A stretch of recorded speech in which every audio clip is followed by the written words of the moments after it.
ನನ್ನ ಹಸ್ಬೆಂಡ್ ದೇವಸ್ಥಾನಕ್ಕೆ ಹೋಗಿ ಮುಡಿ ಕೊಟ್ಮೇಲೆ ನನಗೆ ನಿಜವಾಗ್ಲೂ ಇದೇ ಥರನೇ ಅನಿಸಿದ್ದು. ಇವ ಯಾರೇ ಇವನು ಯಾರ್ಯಾರು ಬರ್ತಾರೋ ಮರ ಈ ಮನ್ಯಾಗ. ಇವತ್ತು ಆಫೀಸ್ ಸಡನ್ಲಿ ಆಫ್ ಡೇ ಬಿಟ್ಟರು ಹೇಗಿತ್ತು ಅನ್ನೋದು ನನ್ನ ಫೀಲಿಂಗು.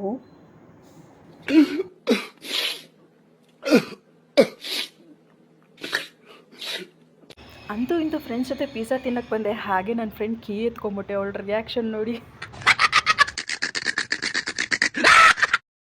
ಪಿಜ್ಜಾ ಏನೋ ಮಸ್ತಾಗಿತ್ತು, ಫುಲ್ ತಿಂದು ಎಂಜಾಯ್ ಮಾಡಿದೆ. ಅದಾದ್ಮೇಲೆ ತಿಂದಮೇಲೆ ಮತ್ತೆ ಕಾಸು ವಾಪಸ್ ಬೇಕಲ್ಲ ಅನ್ನಿಸ್ತು. ನೋಡು ಇಂಥ ಜನ ಎಲ್ಲಿ ಸಿಗ್ತಾರೆ ನಿಮ್ಗೆ, ಹೊಡಿರಿ ಚಪ್ಪಾಳೆ ಹೊಡಿರಿ.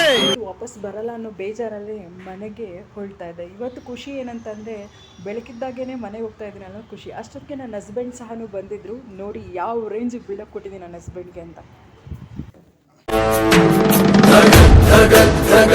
ತುಂಬಾ ಹೊಟ್ಟೆ ಹಸಿತಿತ್ತು ಫ್ರೆಂಡ್ಸ್. ಲೈಫಲ್ಲಿ ಏನು ಮಾಡ್ತೀವೋ ಟೈಮ್ ಸರಿಯಾಗಂತೂ ಹೊಟ್ಟೆಗೆ ಊಟ ಹಾಕ್ಬಿಡ್ಬೇಕಲ್ಲ.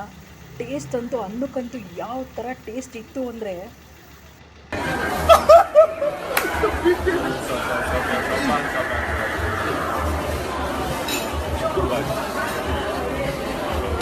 ನೆಕ್ಸ್ಟ್ ವಿಡಿಯೋ ಜೊತೆಗೆ ಬರ್ತೀನಿ. ಬಾಯ್.